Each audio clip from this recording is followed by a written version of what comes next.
사랑하는 광남의 가족 여러분, 예수님께서 짧지만 3년의 공생애를 하셨습니다.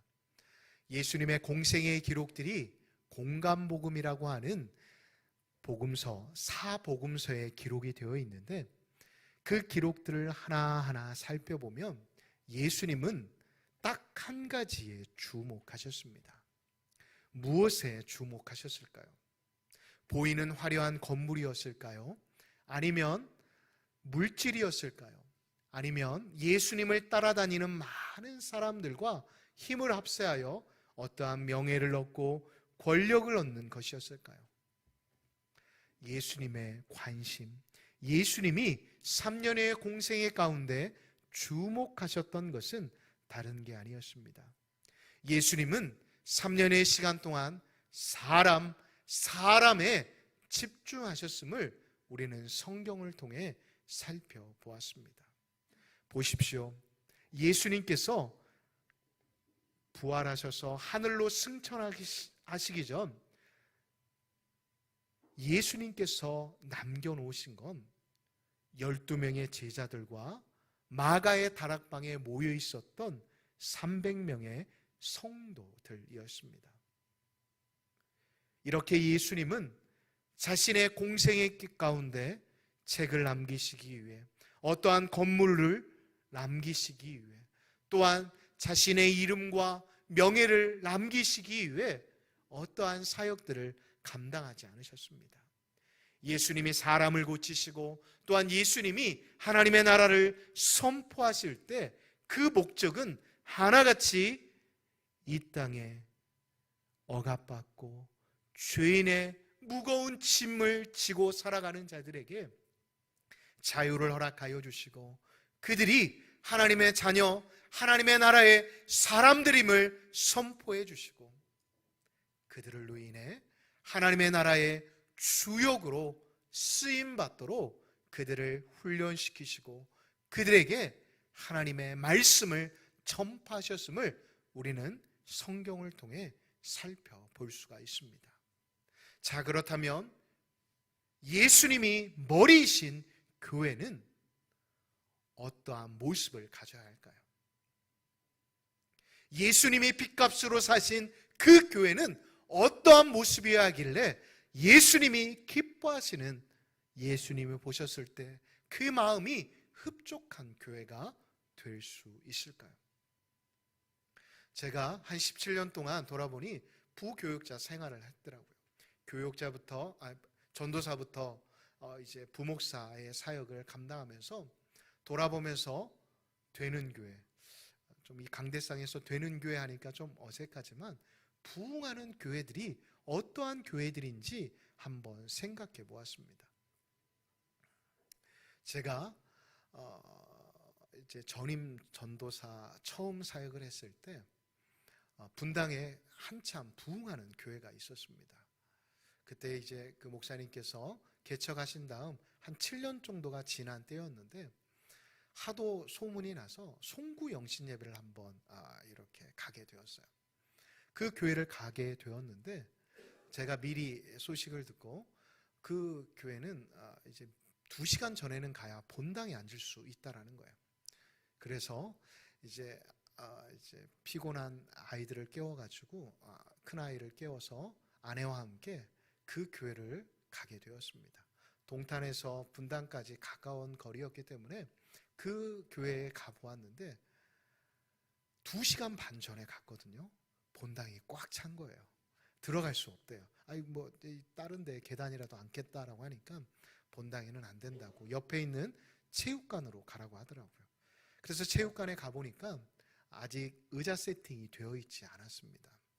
그런데 한 15분이 계셨는데 하나같이 너무나도 밝은 모습으로 헌신하고 있는 모습을 보게 되었어요. 특별히 제 마음을, 제 눈을 사로잡았던 분이 어떤 분이었냐면 진짜 한 80세 정도 되신 분 같았어요. 머리가 희끗하고 허리가 휘어져 있는 분이었는데 너무나도 기쁜 마음으로 의자를 들고 의자를 세팅하는 모습을 보게 되었습니다. 제가 그 모습을 보고 정말 적지 않은 충격을 보게 되었습니다. 그리고 집에 돌아와서 그리고 이 설교를 다시 한번 준비하면서 그분의 모습이 떠오르게 되었어요. 되는 교회, 부흥하는 교회는 어떠한 교회일까? 마지못해 강건하여 순종하는 교회가 아니라 하나님이 주시는 마음, 그 마음에 이끌려 하나님 앞에 나아가는 사람들이 많은 곳이 되는 교회, 부흥하는 교회가 아닐까 생각해 보았습니다. 물론 새로 아름답게 건축한 교회, 좋은 시설과 깨끗한 환경, 그리고 아파트에 둘러싸인 교회가 부흥할 수도 있습니다. 그러나 그것은 성경적인 부흥이 아닐 거라고 생각이 되었습니다. 하나님의 부르심, 하나님이 주시는 그 감동에 본인이 물질과 마음과 시간과 정성을 들인 이들이 하나가 되어 하나님의 교회를 움직이는 공동체야말로 되는 교회, 부흥하는 교회가 아닐까 생각해 보았습니다. 오늘의 본문의 말씀을 보면 예수님께서 한 사람을 만나십니다. 왜 만나셨을까요?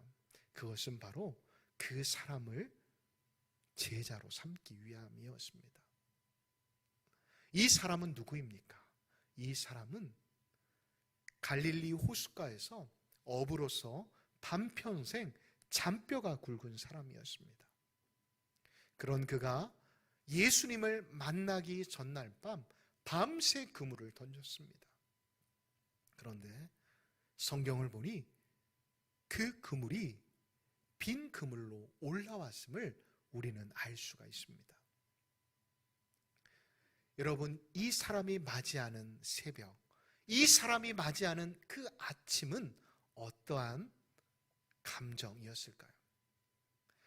어떠한 사람에게는 아침 하면 특별함, 또한 새로움이라는 의미가 주어질 텐데 빈 그물을 가진 채 배를 타고 무트로 나와야만 하는 이 어부의 심정은 그 아침이 원망스러울 뿐만 아니라 그 아침이 달갑지 않게 느껴졌을 것입니다. 그런 그에게 예수님이 찾아오십니다.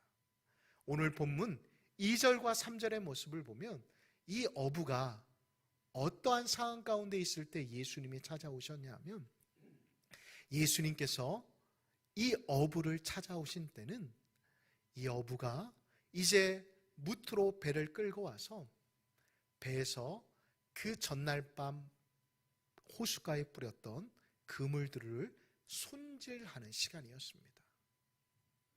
어부들은 이제 이 그물을 손질하고 나면 집에 가서 쉬어야만 합니다. 그래야 또 밤새 그 그물을 가지고 와서 다시금 그물질, 자신의 생업을 할 수 있기 때문입니다. 그런데 1절을 보니 많은 무리들이 예수님과 함께 이 시몬이 있는 뭇가로 나오는 것입니다. 얼마나 많은 무리들이 운집해 있는지, 몰려들었는지, 예수님이 물에 빠지시던지 아니면 사람들에 의해 깔릴 지경이 되었나 봅니다. 그래서 2절과 3절의 말씀을 보면 얼떨결에 예수님 역시도 이 배에 오르게 되신 것입니다. 그리고 베드로에게 3절을 보니 배를 띄워 달라고 부탁을 하십니다. 여러분, 이 상황, 베드로가 처한 상황을 한번 생각해 보십시오. 이 시몬이라는 사람이 처한 상황 말입니다. 저는 이 말씀을 묵상하면서 두 가지를 한번 생각해 보았습니다. 첫 번째로는 하다가 자신도 허락하지 않은 상황 가운데 예수님이 그 배에 타 버리신 것입니다. 하필이면 그 배는 성격이 괴팍하고 급한 시몬의 배였습니다. 그리고 배에 타신 때는 퇴근 시간입니다. 그리고 오늘 일진이 좋지 않은 날입니다. 성격도 급하죠. 성격도 괴팍한 이 시몬의 배에 오르신 예수님. 그런데 이상하게도 3절의 말씀을 보면 허두에 말씀드린 대로 배를 물로 띄우라는 예수님의 말씀에 베드로는 순종합니다. 여러분, 이 자리에 있는 여러분 역시도 마찬가지지 않나요? 어느 순간 어떠한 사람의 전도를 통해 우리 교회에 나오셨든지, 아니면 삶의 자리 가운데 실패를 경험하고 어쩔 수 없이 남편의 고향, 아내의 고향이라서 이곳에 정착하시며 교회를 찾다가 이 광남교회에 정착하지 않으셨나요? 예수님께서 시몬의 배에 타신 게 우연이었을까요? 아닙니다. 예수님은 우연을 가장해 시몬을 찾아오셨습니다. 여러분 한번 생각해 보십시오. 혹여 이 배에 고기라도 가득 채웠다라고 한다면, 고기라도 잡혔다라고 한다면 예수님이 배에 타실 수 있었을까요? 예수님은 그 배에 타고자 하셨더라도 그 배에 탑승하지 못하셨을 것입니다. 교회라는 곳 역시도 마찬가지입니다. 하나님이 선택하시고 여러분들을 구원하시기 위해, 여러분들을 제자로 삼으시기 위해 부르신 이 곳이, 이 장소가 바로 교회라는 곳입니다. 성도 여러분, 이 자리에는 그냥 여러분들이 어쩔 수 없이 이 자리에 나오고 싶어서 나온 것이 아닙니다. 하나님이 우연을 가장해 하나님의 계획 안에 여러분들을 이 자리 가운데 부르셨다는 사실을 잊지 마시기 바랍니다. 내가 잘나서 아내 때문에, 남편 때문에 마지못해 이 자리에 앉아 계시는 게 아니라 여러분들의 인생을 책임져 주시기 위해, 여러분들이 하나님이 이 땅 가운데 보내신 목적과 그 뜻에, 그 부르심에 맞게 살아가시기 위해 수많은 교회 중에, 그리고 수많은 마을 가운데, 이 사들 마을 가운데 세우신 광남교회로 여러분들을 부르셨다는 사실을 잊지 않는 믿음의 사람들이 되시기를 간절히 소망합니다. 또 한 가지, 이 시몬이라는 사람은 예수님의 말씀에 압도당했기 때문이었습니다. 상황상 베드로는 이미 장모의 열병을 고쳐주셨던 예수님을 만난 적이 있었던 것 같습니다.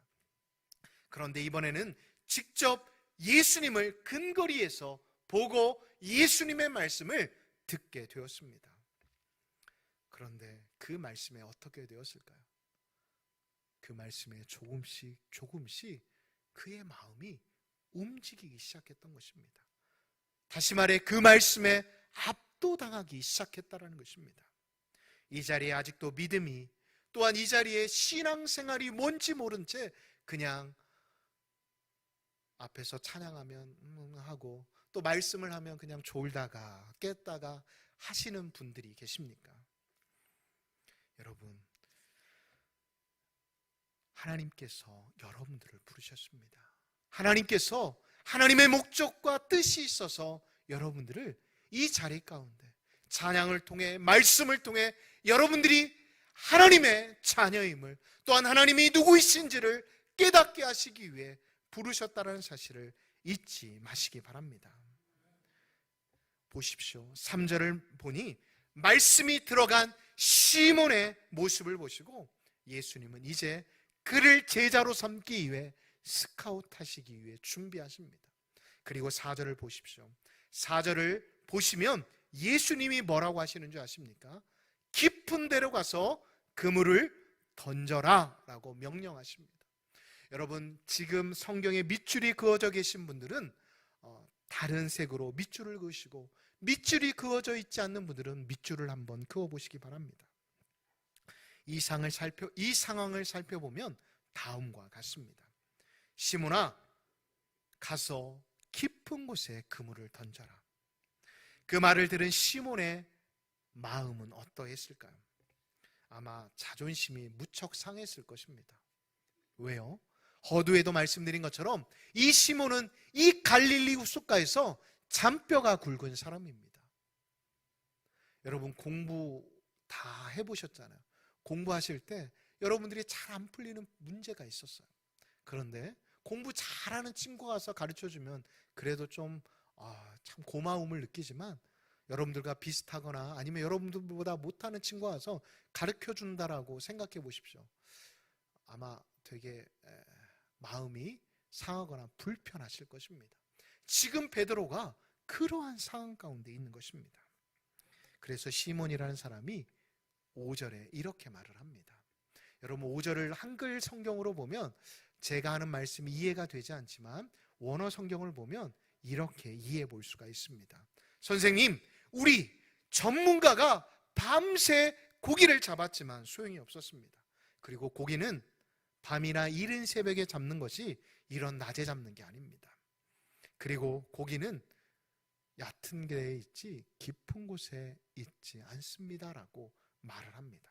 그런데 이상하게도 베드로는 시몬이라는 사람은 그 말로 자신의 말을 마무리하지 않고 이렇게 말합니다. 말씀에 의지하여 내가 그물을 내리겠습니다 라고 말을 합니다. 왜 그랬을까요? 그는 예수님, 하나님 앞에서 제잘제잘거리며 자신의 의를 드러냈습니다. 자신의 재능을 자랑했던 것입니다. 그런데 어느 순간 그렇게 제잘제잘 예수님 앞에서 이야기하다가 성령님이 그에게 임재하셨던 것입니다. 집에 가서 깊이 한번 묵상해 보십시오. 베드로 역시도 이 말을 자신이 왜 했는지 모를 수도 있습니다. 궁시렁궁시렁거리며 무식 가운데 예수님의 말씀을 들었는데 그 말씀이 이제 마음 깊은 곳에 차게 되자 불같았던 옛사람이 죽고 이제 말씀에 압도당하는 사람이 되어버렸던 것입니다. 그리하여 이제 자신의 말을 하다가 자신도 모르는 사이에 성령님이 말씀하시는 말씀을 하게 되었던 것입니다. 사랑하는 광남의 가정 여러분, 하나님의 말씀은 살아있고 운동력이 있어 좌우의 어떤 날쌘검보다 예리하심을 믿으십니까? 그렇습니다. 그러하기에 믿음이 없으신 성도 여러분, 아직도 내가 왜 신앙생활을 하지 못해 하는지에 대해 질문이 있으신 분들, 이 예배의 자리를 찾으시기 바랍니다. 그러면 어느 순간 내 상식으로, 내 경험으로 내가 그럴지 않을 사람인데 라고 하면서 그 말씀에 따라 움직이게 되어지는 여러분 자신을 발견하게 되실 것입니다. 그렇게 말씀을 따라 움직이게 되면 어떻게 되어질까요? 6절을 한번 보실까요? 6절을 보면 그렇게 하니 말씀에 순종하였더니 고기를 잡은 것이 어떻게 되었다고요? 심이 많았더라 라고 기록이 되어 있습니다. 성경은 기록합니다. 말씀을 머리로 알고 있는 사람과 순종하는 사람은 하늘과 땅 차이다라는 것을 에둘러 고기가 많이 잡혔더라, 심이 많이 잡혔더라 라는 말씀으로 가르쳐주고 계시는 것입니다. 삶 속에 말씀이 체득되기를 원하십니까? 그렇다면 들었다면 순종하시기 바랍니다. 그럼 어떻게 될까요? 그럼 기적이 나타나는 것입니다. 고기가 얼마나 많이 잡혔는지 베드로의 배에 다 실지 못할 정도였습니다. 그래서 베드로는 7절을 보면 자신의 주변에 있었던 친구들을 부르게 되었던 것입니다. 이 말씀은 말씀에 순종하는 자에게는 축복이, 능력이, 기적이 체험되어짐을 말씀해 주고 있는 것입니다. 저는 무엇보다도 순종함으로 교사로 교회 이곳저곳에서 봉사하는 우리 광남의 가족들 한 분 한 분에게 이 축복이, 이 은혜가 있으시기를 예수님의 이름으로 축복합니다. 2절과 8절의 9절 이어서 8절과 9절의 말씀을 살펴보면 믿음의 사람과 믿음이 없는 사람의 모습이 기록되어 있습니다. 여러분, 어부들의 한번 심정을 한번 생각해 보십시오. 이제 빈손으로 집에 들어가야 하는데 빈손이 아닌 이제 고기를 가지고 집으로 돌아가게 되었습니다. 하나같이 놀라면서도 콧노래를 불렀을 것입니다. 그런데 베드로, 시몬을 보십시오. 그는 예수님을 보고 신나게 잡던 그물을 내려놓고 예수님 앞에 납작 엎드려집니다. 왜 그랬을까요? 빈손으로 돌아가는 줄 아는데 어떤 한 선생이 던지라고 하는 그곳에 그물을 던졌더니 자신의 배로는 감당하지 못할 많은 물고기를 잡았다라는 사실을 깨달았던 것입니다. 다시 말해, 말씀이 능력이 되는 사실, 말씀이 체득되어지는 사실을 그가 깨달았던 것입니다. 말씀이 정말 능력이 있구나. 저분은 내가 감당할 수 없는 분이구나라는 것을 깨닫게 되었던 것입니다. 그리하여 그는 어부도 아닌데 놀라운 이적과 기적을 베풀으셨던 예수님 앞에 납작 엎드립니다. 한글 성경에는 그냥 엎드려졌다라고 기록이 되어 있는데 원어 성경을 보면 떼굴떼굴 굴렀다라고 해석해 볼 수가 있습니다. 여러분, 예수님을 처음 만났던 여러분들의 모습을 한번 돌아보십시오. 첫사랑을 경험했던 그 시간들 말입니다. 물론 조용한 가운데 나도 모르게 눈물과 콧물이 쏟아지며 하나님 앞에 나의 죄된 모습을 고백하신 분들도 계시지만, 나의 죄된 옛 습성과 모습들이 떠올라 나도 모르게 대굴대굴 구르며 하나님 앞에 자신의 연약함을 회개했던 분들이 계시지 않습니까? 지금 베드로가 그러한 상황 가운데 있는 것입니다. 그렇습니다. 예수님께서 시몬에게 그물을 던지라고 한 것은 시몬의 배를 타고 배를 빌려서 고마움을 표시하기 위함이 아니었습니다. 그리고 당일 포획량을 1등으로 만들어 주셔서 시몬에게 헌금을 받기 위해서가 아니었습니다. 베드로가 가장 자신만만하게 생각하는 그 물질, 그것을, 그 자만심을 깨뜨리신 다음 베드로를 항복시키기 위함이었습니다. 베드로의 자신감, 자존심을 깨뜨려 버린 다음 하나님의 제자로 만드시기 위함이었습니다. 하나님께 항복하시는 분들의 간증을 한번 들어보신 분들이 계시죠.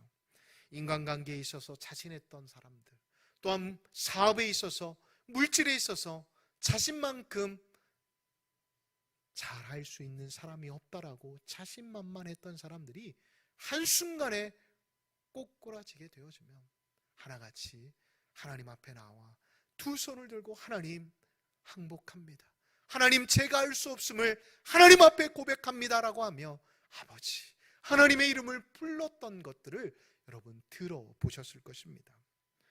시몬의 이 모습, 하나님 앞에, 예수님 앞에 엎드린 이 모습은 항복이라고 우리가 이해해 볼 수가 있습니다. 그렇게 항복하자 억만금으로 살 수 없는 미래를 예수님은 알려주십니다. 내가 너를 사람 낚는 어부가 되게 하리라 라고 말입니다. 여러분 보십시오. 베드로는 성경을 통해, 우리가 역사를 통해 살펴볼 수 있듯이 잃어버린 영혼들을 죽음의 바다에서 끌어올리는 놀라운 사람을 낚는 어부로서의 삶을 살아갔음을 우리는 알 수가 있습니다. 사랑하는 광남의 가족 여러분, 하나님이 저와 여러분들을 이 자리 광남교회로 왜 부르셨을까요? 그렇습니다. 하나님은 결코 우연으로 여러분들 이 자리 가운데 부르시지 않으셨습니다. 왜요? 우리 하나님은 실수가 없으신 하나님이시기 때문입니다. 우리의 미래를 보여주시기 위해 이 예배를 허락하여 주시고, 또한 우리가 주님의 제자로 훈련받기 위해 이 아름다운 성전을 허락해 주셨다는 것을 잊지 마시기 바랍니다. 물론 아직은 희미해 내가 왜 이 자리에 서 있는지, 내가 굳이 왜 더 좋고 더 화려한 성가대와 더 화려한 찬양대와 더 봉사하는 사람들이 많고 더 많은 교사들이 우리 아이들을 양육해 줄 수 있는 교회들이 많음에도 불구하고 내가 왜 이 자리에 서 있는지 모르겠다라고 생각되어지시는 성도님들이 계십니까? 그렇다면 먼저 예배의 자리를 찾으시기 바랍니다. 그리고 하나님이 말씀하시면 그 말씀을 내 이성, 내 경험으로 먼저 판단하지 마시고 먼저 순종해 보시기 바랍니다. 그렇게 되면 어떻게 되어질까요? 우리가 11절을 한번 PPT로 한번 봐볼까요? 11절을 한번 띄워주십시오. 우리 다 같이 한번 읽어보겠습니다. 시작! 그들이